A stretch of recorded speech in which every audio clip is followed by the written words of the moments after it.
কেউ প্রবেশ করবে না। তার মানে আল্লাহ বলেছেন এই ধরনের জিকিরের মজলিসে বসলে আল্লাহ ওকে হতভাগা বানাবে না। তার মানে কি দাঁড়ায়? হতভাগা জাহান্নামে যাবে, আর আল্লাহ বলেছেন জিকিরের মজলিসে যে বসবে তাকে আল্লাহ হতভাগা বানাবে না। তার মানে এই ব্যক্তি জাহান্নামে যাবে না। বুঝেন? এজন্য এই ধরনের মজলিসগুলোকে আপনি চেহারা দেখে মূল্যায়ন করেন না, যে হুজুরের চেহারা দেখে তো বড় আলেম মনে হয় না, বা ওই যে বড় বক্তা আলখাল্লা জুব্বা নিয়ে আসবে, দুইজন তার জামাটাকে ধরে রাখে, পা টিপবে, হাত টিপবে, পানির পিক ধরার জন্য এখানে চিলুমচি দিবে, এরকম বহু গেটাপোলা লোক দেখেছি। আজকে আমি বলতেছি বিদায়, এটা যতটা মূল্যবান, আপনার বড় বুজুর্গ এসে যদি এই হাদিসটা বলে ও এতটাই মূল্যবান। কেন? কারণ এটাকে আমার কথা নাকি আমাদের নবী মুহাম্মদ সাল্লাল্লাহু আলাইহি সাল্লামের কথা। এই জন্য এই কথাটা একটা বাচ্চাও যদি এখানে বসে বলে, আপনি আর আমি মানতে বাধ্য। কারণ কথাটা কার? কথাটা আমাদের রাসূলের। এটা কোনো সাধারণ ব্যক্তির কথা না। আমাদের হুজুরদের মুখ দিয়ে শুধু আমরা বলি মাত্র টেপ রেকর্ডারের মতো, কিন্তু কথাটা কার? এটা তো আপনার রাসূলের কথা, যেটাকে আপনি ওজন মাপতে পারবেন না। অতএব এই ধরনের মজলিসগুলোকে মূল্যায়ন করার চেষ্টা করেন। আর কি চান? যদি এই ধরনের মজলিসে বসার কারণে আল্লাহ যদি আমাদেরকে ক্ষমা করে দেয়, আপনি আর কি চান বলেন? এই জন্য যখনই এরকম মজলিসে বসবেন, চিন্তা নিয়ে বসবেন যে আল্লাহ, আমি তোমার ক্ষমা পাওয়ার জন্য এই মজলিসে বসবো। এখানে কোনো কিছু পাওয়ার আশায় আমি আসি নাই, আর এখান থেকে আপনাকে কিছু দিবেও না, কিছুই দিবে না। কিন্তু মাত্র 2টা ঘন্টা আপনি যদি আল্লাহর জন্য স্থির হয়ে বসেন, কথা শোনেন, এটা আল্লাহর পক্ষ থেকে ছাড় দেওয়া হয়েছে যে আপনারকে আল্লাহ সুবহানাহু ওয়া তাআলা ক্ষমা করে বাসায় নিয়ে যাবেন। এটা অনেক বড় ব্যাপার। আপনারা জুমার খুতবাগুলোকে মূল্যায়ন করার চেষ্টা করেন। জুমার খুতবা সম্পর্কে কি আছে জানেন? রাসূলুল্লাহ সাল্লাল্লাহু আলাইহি সাল্লাম বলেছেন, জুমার দিন যেই ব্যক্তি সকাল সকাল মসজিদে আসবে, গোসল করে আসবে, পায়ে হেঁটে আসবে, যত দূর সম্ভব তাড়াতাড়ি মসজিদে ঢুকবে, ঢুকে যত পারে তারা সালাত আদায় করবে, 2 রাকাত 4 রাকাত পড়তে থাকবে, যতক্ষণ পর্যন্ত ইমাম মিম্বরে না বসে। ইমাম মিম্বরে বসে গেলে সে স্থির হয়ে ইমামের সামনে বসবে, খুতবা শুনবে, চুপ থাকবে, কোনো কথা বলবে না। আপনি যদি কোনো লাগু কাজ না করেন, লাগু কি বোঝে জানেন? লাগু হচ্ছে দাড়ি নিয়ে খেলা করা, নখ চিমটাবেন, তারপরে ওই যে পায়ের চামড়া তুলবেন, তুলে মসজিদকে যে নোংরা করেন, এটা করবেন না। বরং মসজিদে কোনো একটা ছোট্ট ময়লা দেখলেও কোনো মুসলিম এটা থেকে মুখ ফিরাইতে পারে না। অবশ্যই আপনাকে এটাকে তুলতে হবে।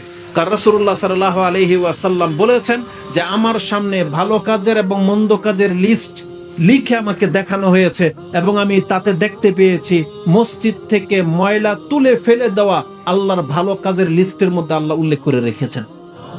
এটা কোনো সাধারণ বিষয় না, এটা মসজিদের খাদেমের কাজ না। এটা মসজিদের ইমাম থেকে নিয়ে এবং খাদেম পর্যন্ত প্রত্যেকটা মুসল্লি, আপনি যত বড় জমিদার হন না কেন, মসজিদে ঢুকছেন তার মানে আপনি মুসল্লি, আপনি আল্লাহর বান্দা। এটা আল্লাহর ঘর, এখানে এটা আল্লাহর পার্লামেন্ট, এখানে আপনি আল্লাহর গোলাম। এর জন্য মসজিদে এটা ময়লা পড়ে থাকবে, এটা আপনি আর কারো জন্য আশা করবেন না, এটা করেন না। আপনার আমার নবী মুহাম্মদ সাল্লাল্লাহু আলাইহি ওয়াসাল্লাম তিনি মসজিদের দেয়ালে নামাজে দাঁড়িয়েছেন, নামাজ পড়া অবস্থায় তিনি কিবলার মধ্যে নাক ফোঁটা মানে থুতু দেখতে পেলেন। ফাহাক্কাহু বিয়াদিহি, রাসূল তার নিজের হাতে সে ময়লা পরিষ্কার করেছেন। কে যেন থুতু ফেলেছে।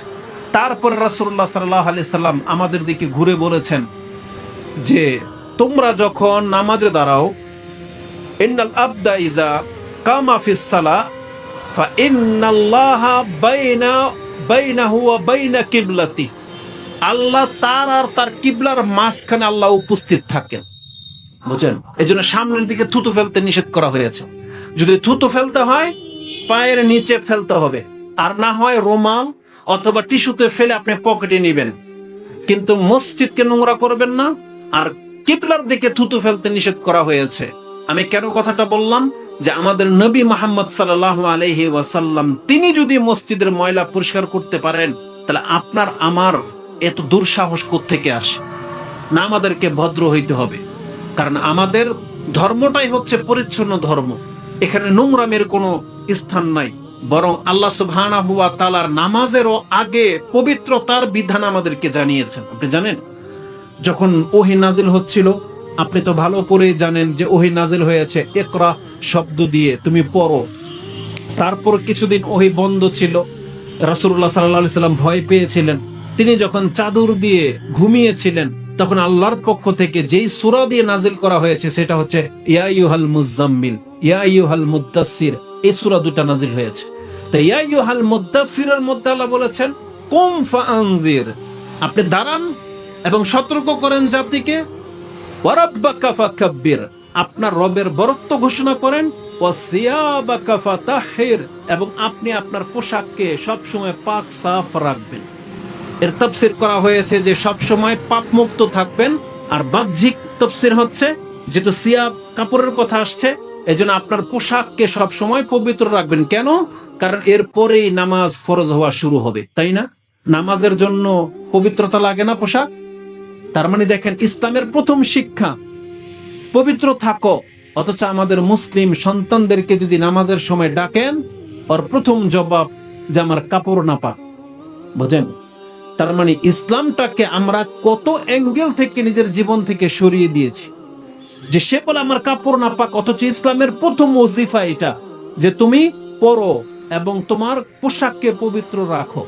আমাদের চরিত্র হয়ে গেছে হিন্দুদের মতো। হিন্দুদের কোনো কিতাবের মধ্যে পবিত্রতার কোনো চ্যাপ্টার নাই, অথচ আপনার ধর্মের কিতাবটাই শুরু হয়েছে পবিত্রতার অধ্যায় দিয়ে। কোরআনে পবিত্রতার কথা আপনি হাদিসের কিতাব তোলেন, প্রত্যেকটা ইমাম তার কিতাব লেখার আগে নিয়তের পরে তিনি ওই পবিত্রতাটাকে প্রাধান্য দিয়েছেন। সুনানের যে কোনো কিতাব দেখেন, তিরমিজি, আবু দাউদ, ইবনে মাজাহ, নাসাই, প্রত্যেকটার মধ্যে আপনার পবিত্রতা দিয়ে শুরু হয়েছে। বুখারী মুসলিমেও পবিত্রতা দিয়ে শুরু করতেন, কিন্তু তারা ভিন্ন একটা চিন্তায় পবিত্রতাটাকে আনে নাই। ইমাম বুখারী প্রথম ওহির কিতাব দিয়ে শুরু করেছেন, তারপরে ঈমান দিয়ে শুরু করেছেন, তারপর ইলম, যেহেতু পবিত্রতার জন্য আগে ইলম লাগবে, ওই দৃষ্টিভঙ্গি থেকে তিনি ইলমের আলোচনা করেছেন, তারপর পরই তিনি পবিত্রতার অধ্যায় এনেছেন। তার মানে পবিত্রতাটা হচ্ছে আমাদের জন্য গুরুত্বপূর্ণ ব্যাপার। আমি যেটা বোঝাতে চেয়েছি, মসজিদে যখন ঢুকবেন তখন ওই পবিত্রতাটাকে খেয়াল রাখার চেষ্টা করবেন। তাহলে জুমার দিন যদি আপনি ঘর থেকে তাড়াতাড়ি বের হন, ইমামের সামনে গিয়ে যদি বসেন এবং কোনো লাগো, ওই লাগো থেকে এতদূর পর্যন্ত চলে গিয়েছিলাম, কোনো লাগো কাজ করতে পারবে না, অনর্থক নিরর্থক। আপনি যদি 2 রাকাত নামাজ পড়ে নেন, আপনার মর্যাদা কি জানেন? এই যে খুতবা শোনার জন্য আপনি আগে আসছেন এবং নামাজ পড়ে নিলেন, আপনি ঘর থেকে মসজিদে যত কদম দিয়ে আসছেন, আপনার এক কদমের নিচে 1 বছরের কিয়াম, 1 বছরের সিয়ামের নেকি আল্লাহ রেখে দিবেন। তার মানে 1 কদম দিয়েছেন, 1 বছর তাহাজ্জুদ পড়লে যেই নেকি, 1 বছর লাগাতার সিয়াম রাখলে যেই নেকি, আপনার 1 কদম দিলেই পেয়ে যাবেন। কিন্তু সেই জুমার খুতবাগুলোকে আমরা মূল্যায়ন করি না। আপনি আসেন ওই যে শেষ রাকাতে, না, এমনটা হওয়া উচিত নয়। জীবনে আর কত কোরআনটাকে ছুঁড়ে ফেলে দিবেন? এটা কি কোরআনের আয়াতে নাই? আল্লাহকে আপনাকে ডাকে নাই যে যখন অন্তত জুমার দিনের আজান হয় তোমার ব্যবসা বাণিজ্য বন্ধ করে দিয়ে তুমি মসজিদে আসো? এটা বলে নাই আল্লাহ? তা না পাইলে আপনি কোরআন খোলেন, পাবেন। 62 নম্বর সূরাটা পড়েন, সূরা জুমা, তার 9 নম্বর আয়াতে আল্লাহ সুবহানাহু ওয়া তাআলা বলেছেন, ইয়া আইয়ুহাল্লাযীনা আমানু ইযা নুদিয়া লিস-সালাতি মিন ইয়াউমিল জুমআতি ফাসআউ ইলা যিকরিল্লাহি ওয়া যারুল বাই'। যখন আল্লাহর পক্ষ থেকে তোমাকে ডাকা হয় তখন তোমার সমস্ত ব্যস্ততা রেখে দিয়ে তুমি জিকিরের উদ্দেশ্যে মসজিদে তাড়াহুড়া করে আসো। এটা আল্লাহর ডাক ছিল। কিন্তু আজকে আমাদের 30, 40, 50 বছর হয়ে গেল, মসজিদের মধ্যে আজান হচ্ছে, কিন্তু আমাদের মুসলিমদের চরিত্র এখন পর্যন্ত চেঞ্জ হয়নি। অথচ আল্লাহ কিন্তু এটা কোনো অমুসলিমকে ইয়া আইয়ুহান নাসও বলেন নাই, আল্লাহ খাস ভাবে আপনাকে ডেকেছে। কোরআনের যে কোনো আয়াতে আপনি পাবেন ইয়া আইয়ুহাল্লাযীনা আমানু। আপনি জানেন এখানে আল্লাহর নবীকেও ডেকেছে, আবু বকরকেও ডেকেছে, ওসমান, ওমর, আলী রাদিয়াল্লাহু তাআলা আনহুমা প্রত্যেকটা সাহাবীকে ডেকেছে। এখানে আপনার মতন প্রত্যেকটা, আমার মতন প্রত্যেকটা মুসলিম ব্যক্তিকে আল্লাহ ডেকেছে। শুধু আল্লাহ নামটা আপনারা নেয় নাই, কিন্তু আপনার গুণটা আল্লাহ প্রকাশ করেছে। হে তুমি যে নিজেকে ইমানদার দাবি করো, আসো মসজিদে আসো, আজান হয়ে গেছে, ব্যবসা বাণিজ্য থামাও। কিন্তু আমাদের এই ব্যক্তিরা কি, সমাজের মানুষ কি নিজেকে মুসলিম মনে করে না? তাহলে তারা কেন মসজিদে আসে না? নাকি আপনি এটা মনে করেন যে আপনার মসজিদের হুজুর, তার কথার কি শুনবো? আপনি জেনে নেন, সে একজন সাধারণ ব্যক্তি হতে পারে, কিন্তু জুমার দিন যখন খতিব রূপে মিম্বরে দাঁড়ায়, আপনাকে মূল্যায়ন করা উচিত যে এই সময়টা, এই জায়গাটা আমার নবী মুহাম্মদ সাল্লাল্লাহু আলাইহি সাল্লাম দাঁড়িয়েছে। তিনি তো একজন ছিলেন। আল্লাহ চাইলে প্রত্যেকটা দেশে প্রত্যেকটা মিম্বরের জন্য একজন করে নবী সৃষ্টি করতে পারতেন, কিন্তু আল্লাহ সুবহানাহু ওয়া তাআলা সেই বিধান রাখে নাই, বরং আলেমদেরকে সে দায়িত্ব দিয়েছেন যে সে তার নবীর জায়গায় দাঁড়াবে। আর তার কথাটাকে আপনি মূল্যায়ন করবেন না, এই জাতি কোনোদিন হেদায়েত পাবে না। এই জন্য আপনাদের হুজুরদেরকে বা আলেমদেরকে মূল্যায়ন করার চেষ্টা করেন, তার চেহারা দেখে না, বরং সে যে বিদ্যা দেয় আপনাকে, কোরআন হাদিস থেকে যেই বক্তব্যটা আপনাকে দিচ্ছে, আপনি সেটা গ্রহণ করার জন্য তাড়াতাড়ি করে আপনি মসজিদে আসবেন। আপনি তাকে সম্মান দেওয়ার জন্য আসতেছেন না, আপনি নিজের ফায়দার জন্য আসবেন। কেন? কারণ আপনাকে জানিয়ে দেওয়া হয়েছে আপনি যদি খুতবা শোনেন, নামাজ পড়ে নিলেই আপনার এক কদমে 1 বছরের সিয়াম, 1 বছরের কিয়ামের নেকি আপনি পেয়ে যাবেন। এটা খুব সাধারণ একটা বিষয় না। এই জন্য আমি আমার মূল বিষয়ের দিকে এখন চলে আসি, যেটা আপনারা এখানে যারা বসেছেন আপনাদের মর্যাদাটা তুলে ধরাটা আমার জন্য জরুরি ছিল। এই জন্য আমি আপনার কাছে এটা পেশ করলাম। কারণ নিজেকে হেওয়া মনে করবেন না, আপনি অনেক সম্মানিত, অনেক সম্মানিত। আপনি ভাববেন না যে এই ধরনের মজলিসে বসার কারণে আপনি হেরে গেলেন বা আপনি ঠকে গেলেন বা কি না কি, এটা ভাববেন না। আল্লাহ সুবহানাহু ওয়া তাআলার সম্মান নেওয়া শিখেন। এই দুনিয়াটা কিন্তু টিকবে না, এই দুনিয়াটা ধ্বংস হয়ে যাবে। আজকে যারা আসছে নাই তারাও বেঁচে আছে, আপনিও বেঁচে থাকবেন, কিন্তু আজকের এই রেজাল্ট, এই ধরনের মজলিসগুলোর মূল্যায়ন কি কাল কিয়ামতের মাঠে আপনি বুঝতে পারবেন। এবার আমাকে যে বিষয় দেওয়া হয়েছে আমি আমার সেই বিষয়ের দিকে যাব।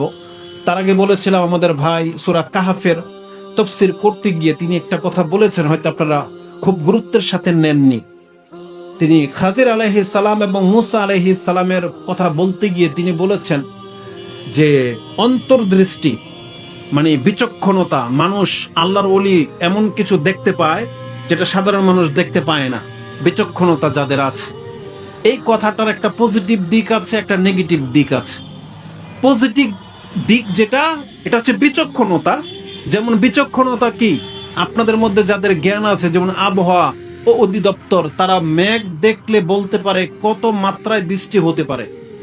বাতাসের গতি দেখলে বলতে পারে যেটা কি ঝড় হবে না সাধারণ বাতাস। তারা ভূমিকম্পের স্কেলিং করে বলে দিতে পারে আপনাকে কতদিনের মধ্যে ভূমিকম্প হইতে পারে। তারা বলে না যে হবেই, হইতে পারে।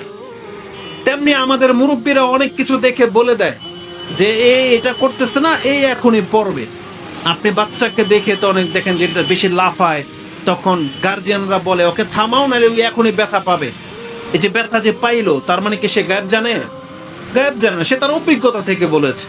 যেমন টিচার ছাত্রদের চেহারা দেখে বলে দিতে পারে যে তোর রেজাল্ট তো ভালো মনে হচ্ছে না রে, তার মানে তোর কপালে দুর্গতি আছে। কেন বলে?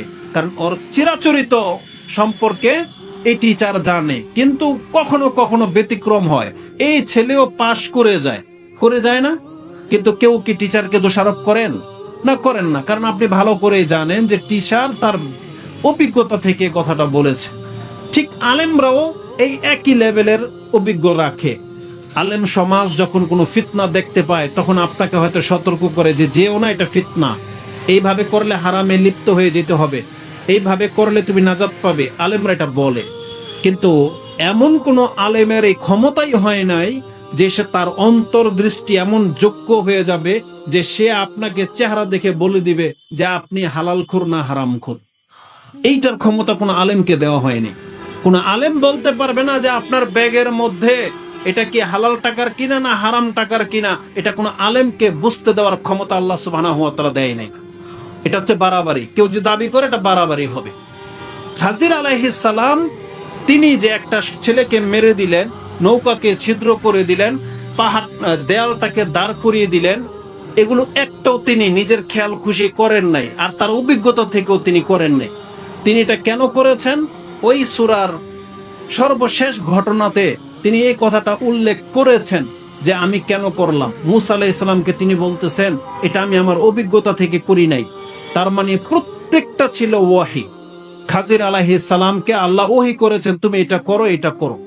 কারণ এটা মুসা আলাইহিস সালামের জন্য একটা শিক্ষণীয় ব্যাপার ছিল। কারণ মুসা আলাইহিস সালামকে আল্লাহ জিজ্ঞেস করেছিলেন এই জমিনের মধ্যে সবচেয়ে জ্ঞানী কে? তখন মুসা আলাইহিস সালাম বলেছিল আমি, আনা। এটা আল্লাহ পছন্দ করেন নাই। এই শিক্ষাটা দেওয়ার জন্য মূসা আলাইহিস সালামকে বললেন, যাও তুমি ওই বাহরাইনের দুই সমুদ্রের মাঝখানে আমার এক বান্দা পাইবা, তুমি তার কাছে যাও, দেখো জ্ঞান কি জিনিস। তোমার চাইতে বড় জ্ঞানী আছে, কিন্তু মূসার চাইতে বড় জ্ঞানী খাজির না, এটা জেনে নেন।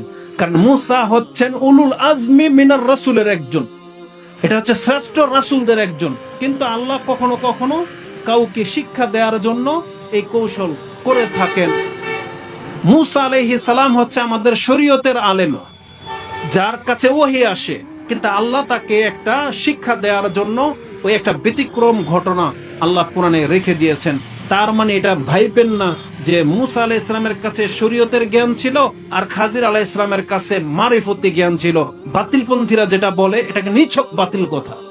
কারণ মারিফতি জ্ঞান বলতে কিছু নাই, শরীয়ত একমাত্র আমাদের শরীয়ত, ধর্ম ইসলাম। ইসলামের মধ্যে মারিফত আছে কি, যে আপনি আল্লাহ সুবহানাহু ওয়া তাআলার এমন বন্দেগী করবেন যেন আপনি আল্লাহকে দেখতে পাচ্ছেন, কিন্তু না পৃথিবীতে কেউ আল্লাহকে দেখেছে আর না কোনোদিন দেখার দাবি করতে পারবে।